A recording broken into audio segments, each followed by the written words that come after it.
This is Avinash Sharma और इस session में डिस्कस करेंगे इंडेक्स व्यू इन MS SQL सर्वर। और सबसे पहले देखते हैं व्यू क्या होता है। व्यू एक तरह का वर्चुअल टेबल होता है क्योंकि व्यू में अपना कोई डेटा नहीं होता।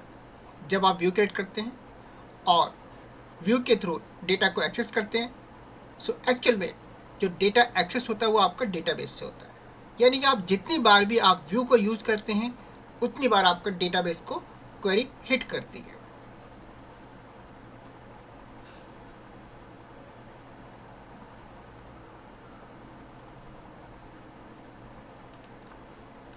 और अब चेक करते हैं disadvantage of the standard view. Generally view जो क्रिएट किए जाते हैं वो सिक्योरिटी पर्पज के लिए किए जाते हैं। जैसे कि सपोज आप किसी यूजर को लिमिटेड कॉलम्स के एक्सेस देना चाहते हैं, उस केस में व्यू क्रिएट कर सकते हैं। लेकिन जब व्यू क्रिएट करते समय अगर आप मल्टीपल टेबल यूज़ करते हैं, मल्टीपल जॉइन यूज़ करते हैं और एक कॉम्प्लेक्स क्वेरी यूज़ करते हैं, सो उस केस में अगर उस व्यू का जो यूज़ है वो फ्रीक्वेंटली होता है तो एक परफॉर्मेंस इशू SQL सर्वर पर बन सकता है। यानी SQL का जो एक्सेस टाइम है वो बढ़ सकता है, क्वेरी का एक्सेस टाइम बढ़ सकता है और SQL क्वेरी की परफॉर्मेंस डिग्रेड हो सकती है। अगर व्यू के अंदर मल्टीपल टेबल्स हैं, मल्टीपल जॉइंस हैं और कॉम्प्लेक्स क्वेरी है, सो परफॉर्मेंस बूस्ट करने के लिए क्या सॉल्यूशन है? उसका सॉल्यूशन है इंडेक्स व्यू। जो इंडेक्स व्यू हमारा एक मैटेरियलाइज्ड व्यू की तरह होता है। मैटेरियलाइज्ड व्यू के ऊपर एक वीडियो बनी हुई है, उसका लिंक डिस्क्रिप्शन में दिया हुआ है, वहाँ आप चेक कर सकते हैं। जब आप एक स्टैंडर्ड व्यू क्रिएट करते हैं तो उस केस में जो उसका रिजल्ट होता है वो किसी भी डेटाबेस में सेव नहीं होता है। यानी जो भी आपकी कैलकुलेशंस होती हैं वो उसी टाइम कंप्यूट होती है जब आप एक्सेस करते हैं। लेकिन जो मैटेरियलाइज्ड व्यू होता है या इंडेक्स व्यू होता है, इनका जो रिजल्ट होता है वो डेटाबेस के अंदर एक टेबल के फॉर्म में स्टोर होता है। सो जब आप मैटेरियलाइज्ड व्यू या इंडेक्स व्यू को यूज़ करके डेटा को एक्सेस करते हैं, सो उस केस में ये डेटा को जो प्री स्टोर्ड रिजल्ट सेट्स है टेबल के फॉर्म में, वहाँ से डेटा को फैच करते हैं। स्टैंडर्ड व्यू और इंडेक्स व्यू में क्या डिफरेंस होता है इस डायग्राम से हम चेक कर सकते हैं। सो स्टैंडर्ड व्यू के अंदर जो डेटा होता है यानी कि जो हमारा रिजल्ट सेट होता है वो कहीं भी आपका स्टोर नहीं होता है, इसलिए जो डेटा एक्सेस होता है टेबल से यानी कि डेटाबेस से डायरेक्ट होता है। लेकिन इंडेक्स व्यू के अंदर जैसे कि आप देख सकते हैं, इंडेक्स व्यू जब हम क्रिएट करते हैं तो एक यूनिक क्लस्टर इंडेक्स क्रिएट करते हैं। पहले एक व्यू क्रिएट करते हैं स्कीमा बाइंडिंग के साथ में, उसके बाद एक यूनिक क्लस्टर इंडेक्स क्रिएट करते हैं जो कि टेबल के फॉर्म में डेटाबेस में स्टोर हो जाता है। तो जब भी आपका व्यू फायर होगा, सो जो डेटा एक्सेस होता है वो आपका यूनिक क्लस्टर इंडेक्स यानी कि ये जो टेबल है इससे होता है। और जो भी आपका अपडेट होगा डेटा, यानी कि डेटा आपका अपडेट होता है, इंसर्ट होता है या डिलीट होता है, वो ऑटोमेटिकली आपका इसके अंदर अपडेट होता रहेगा। सो इस तरह से हम व्यू की परफॉर्मेंस को बूस्ट कर सकते हैं। इंडेक्स व्यू को क्रिएट कैसे करते हैं? इसके दो स्टेप होते हैं। जब आप व्यू क्रिएट करते हैं तो आपको स्कीमा बाइंडिंग ऑप्शन को यूज़ करना है। स्कीमा बाइंडिंग के अंदर कॉलम की लिस्ट को मेंशन करना होता है। स्कीमा बाइंडिंग इंश्योर करती है कि जिस टेबल से आपने कॉलम को लिया है उन टेबल को चेंज नहीं किया जा सकता, ना ही उन कॉलम को ड्रॉप किया जा सकता। स्कीमा बाइंडिंग के ऊपर एक वीडियो है, उसका लिंक डिस्क्रिप्शन में है, आप चेक कर सकते हैं। और दूसरा जो स्टेप होता है एक यूनिक इंडेक्स को क्रिएट करना व्यू के ऊपर। जो आपने व्यू क्रिएट करता है आप और भी आपके नॉन क्लस्टर इंडेक्स आप क्रिएट कर सकते हैं। सो जैसे कि हमने डिस्कस किया, जो इंडेक्स व्यू होता है वो मैटेरियलाइज्ड व्यू की तरह होता है। आप एक डायग्राम से चेक कर सकते हैं। लेफ्ट साइड में जब वेरी फर्स्ट टाइम मैटेरियलाइज्ड व्यू को क्रिएट किया जाता है, सो एक क्वेरी फायर होती है और उसका रिजल्ट मैटेरियलाइज्ड व्यू के अंदर स्टोर हो जाता है। सब्सिक्वेंटली यानी कि उसके बाद जब भी उस व्यू को फायर करेंगे तो जो आपका डेटा होगा केवल राइट साइड में आप देख सकते हैं मैटेरियल व्यू से आपका एक्सेस हो। जो भी अपडेट होगा, डिलीट होगा, डेटा इंसर्ट होगा, वो पीरियडिकली या ऑटोमेटिकली आपका अपडेट होता रहता है। और अब इंडेक्स व्यू को कैसे क्रिएट करते हैं इसका प्रैक्टिकल देखते हैं। लेफ्ट साइड में आप देख सकते हैं हमारे पास 3 टेबल है। आपका ईएमपी टेबल, इसके अंदर जो कॉलम्स हैं EMP ID, EMP code, EMP salary और डिपार्टमेंट आईडी। डिपार्टमेंट आईडी ये हमारा फॉरेन की है जो कि डिपार्टमेंट टेबल से आता है, और ईएमपी कोड ये भी आपका फॉरेन की है जो कि आपका एक ईएमपी डिटेल्स टेबल से आ रहा है। इसी तरह से अगर हम ईएमपी डिपार्टमेंट चेक करते हैं तो यहाँ पर डिपार्टमेंट आईडी ये एक तरह का प्राइमरी की है और डिपार्टमेंट नेम। इसी तरह से हमारा ईएमपी डिटेल्स, इसके अंदर ईएमपी कोड और ईएमपी नेम, देन empAge और emp एड्रेस। सो इन तीनों टेबल को ज्वाइन करके हम एक व्यू को क्रिएट करेंगे जो हमारे कॉमन कॉलम है, जैसे कि ईएमपी कोड और डिपार्टमेंट आईडी। ये हमारा प्राइमरी यानी कि मेन टेबल के अंदर आपका रेफर है। सबसे पहले चेक करते हैं ईएमपी टेबल का डेटा। तो यहाँ पर ईएमपी आईडी है, देन ईएमपी कोड है और सैलरी, देन डिपार्टमेंट आईडी जो कि हमारा डिपार्टमेंट टेबल से आ रहा है। इसके बाद हम डिपार्टमेंट चेक करते हैं।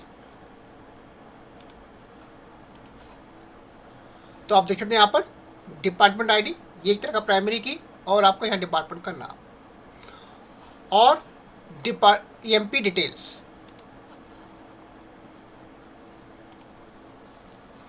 ईएमपी डिटेल्स के अंदर ईएमपी कोड यानी कि प्राइमरी की फॉर्म की, और कोड के बेस पर हम एम्प्लॉय का नेम, एम्प्लॉय की एज और उसका एड्रेस को हम फाइंड आउट कर सकते हैं। सो जैसे कि हमने डिस्कस किया था, इंडेक्स व्यू क्रिएट करने के लिए 2 स्टेप होते हैं। पहले स्टेप के अंदर एक व्यू को क्रिएट करना है स्कीमा बाइंडिंग ऑप्शन के साथ में, और उसके बाद उस पर एक यूनिक इंडेक्स कलेक्टर इंडेक्स को क्रिएट करना है और अप्लाई करना है। तो सबसे पहले हम व्यू क्रिएट करते हैं, create 10 view VW EMP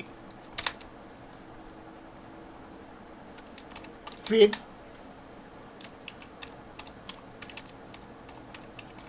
schema binding, then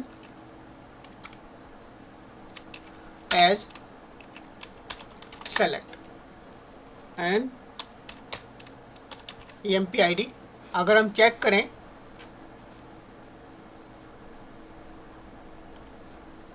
तो यहाँ पर empID, then empP code, then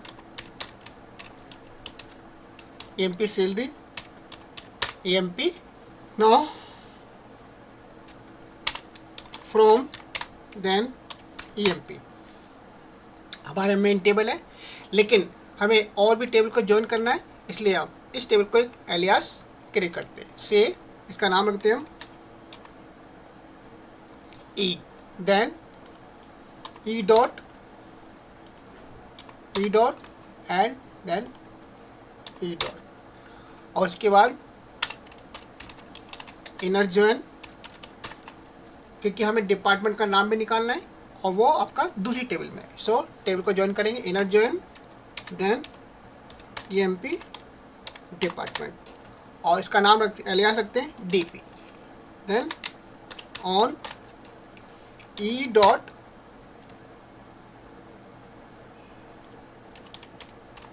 department ID equal to DP dot department ID.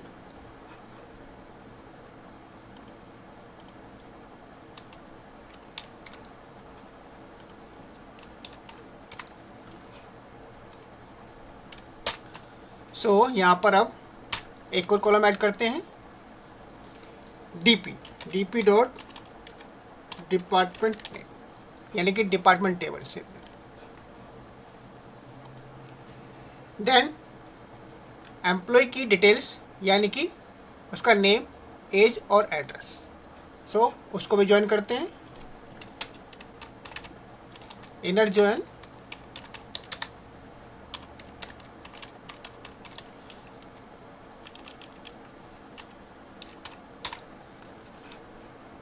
Employ details, और इसका नाम रखते हैं हम ED alias, then on E dot empCode equal to then ed dot empCode। So इस व्यू के अंदर हमने दो टेबल को ज्वाइन किया हुआ है। अगर सपोज हमें यहाँ पर कोई कैलकुलेशन में ऐड करनी है कि सैलरी को हमें सपोज हर सैलरी के अंदर 1000 और ऐड करके एक नया कॉलम ऐड करना है, सो उसके लिए आप यहाँ पर कर सकते हैं। Then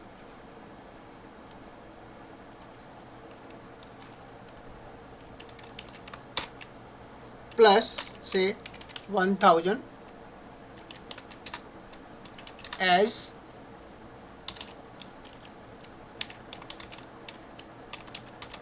new cell. अब इस व्यू को क्रिएट करते हैं, तो आप देखते हैं यहाँ पर ये व्यू हमारा सक्सेसफुली क्रिएट हो गया। इसको हम चेक करते हैं।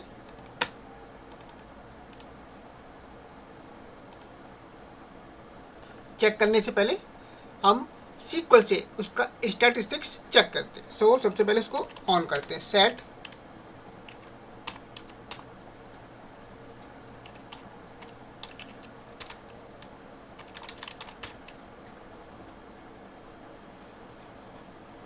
सो ऑन, और अब व्यू को हम यूज करते हैं।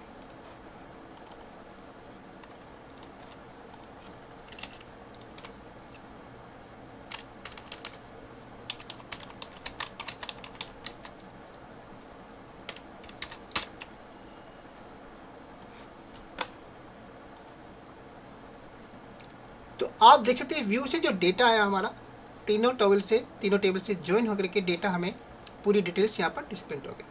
चेक करते हैं मैसेज के अंदर स्टैटिस्टिक्स। इसमें आप देख सकते हैं यहाँ पर एक वर्क फाइल, वर्क टेबल और एमपी डिपार्टमेंट, एमपी डिटेल्स, यानी कि ये अभी एक नॉर्मल व्यू की तरह काम कर रहा है, जो कि हमारा सभी टेबल्स को एक्सेस कर रहा है डायरेक्टली उन सभी टेबल को। अब ये क्वेरी अगर बार बार हिट होती है तो आपका परफॉर्मेंस इशू क्रिएट होगा। इसी तरह से अगर हम फिर से चेक करें एग्जीक्यूट, और इसका हम एग्जीक्यूशन चेक करते हैं सभी टेबल को आपका, यानी कि table scan, MP details, then आपका एमपी डिपार्टमेंट और एमपी टेबल्स, सभी टेबल में आपका टेबल स्कैन है, यानी कि सीक्वेंशियल स्कैन है। ओके, अब इसको इंडेक्स व्यू क्रिएट करने के लिए हमारा इंपॉर्टेंट स्टेप है कि इंडेक्स, एक क्लस्टर इंडेक्स को क्रिएट करना इस व्यू के ऊपर। सो क्रिएट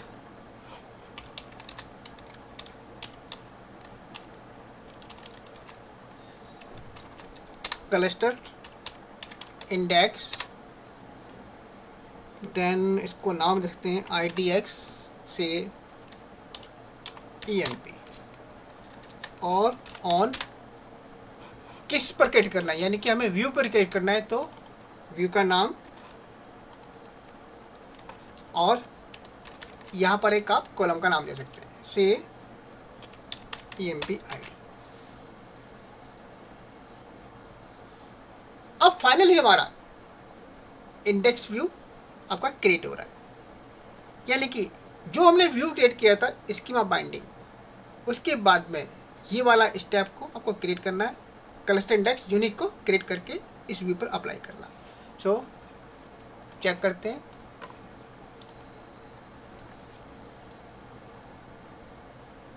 सो ये हमारा इंडेक्स आपका अप्लाई हो गया। चेक करते हैं इसके अंदर व्यू के अंदर, यहाँ पर एक व्यू है, इसको रिफ्रेश, देन यहाँ पर और इसके अंदर इंडेक्स, यानी कि ये इंडेक्स हमने अभी क्रिएट किया। अब इस कमांड को चेक करते हैं,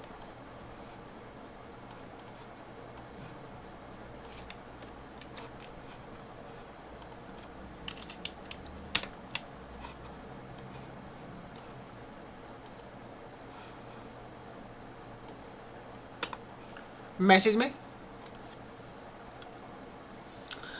मैसेज में आप देख सकते हैं जो हमारा आपका टेबल का जो स्कैनिंग है मल्टीपल टेबल से, लेकिन ये इंडेक्स व्यू आपका एज ए इंडेक्स व्यू काम नहीं कर रहा है, क्योंकि इंडेक्स व्यू जब क्रिएट होता है तो ये एक अपना सेपरेट टेबल क्रिएट करता है और डेटा उससे एक्सेस होता है।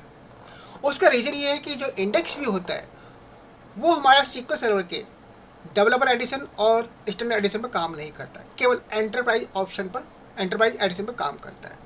अगर आप डेवलपर या स्टैंडर्ड एडिशन यूज़ कर रहे हैं तो उसके लिए आपको यहाँ पर विद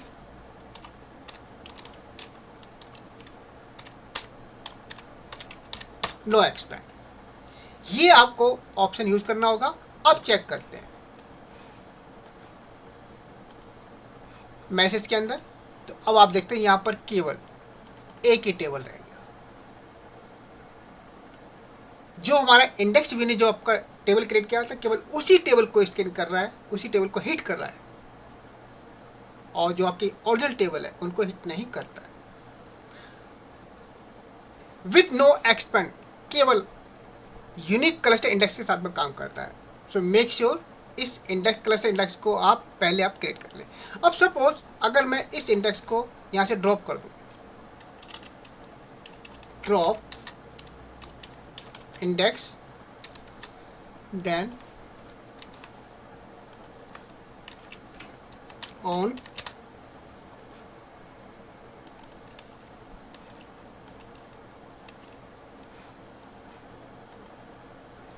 चेक करते हैं व्यू के अंदर, यहाँ पर इंडेक्स रिफ्रेश करते हैं तो देखिए आपका इंडेक्स यहाँ से चला गया। अगर मैं इस कमांड को अब अप्लाई करता हूँ, no expand on object is invalid, लेकिन अगर आप एंटरप्राइज और डेवलपर और स्टैंडर्ड चाहते हैं तो उस केस में आपको क्रिएट यूनिक क्लस्टर इंडेक्स ये आपका क्रिएट करना मस्ट है। ये केवल इसी के इंडेक्स पर काम करता है। सो इस तरह से हम फिर से इंडेक्स को क्रिएट करते हैं और फिर से इसको चेक करते हैं, तो आप देखेंगे यहाँ पर केवल एक ही टेबल। एग्जीक्यूशन प्लान भी चेक करते हैं, एग्जीक्यूट, तो आप ये देखते हैं यहाँ पर केवल क्लस्टर इंडेक्स स्कैन, वो टेबल जो इंडेक्स व्यू ने क्लस्टर इंडेक्स व्यू ने क्रिएट की केवल उसी को स्कैन करता है, ओरिजिनल टेबल को हिट नहीं करता। तो इस तरह से आप इंडेक्स व्यू को यूज कर सकते हैं। So guys, this was all about the index view in the SQL server. Thanks for watching the video. Please like the video and subscribe the channel.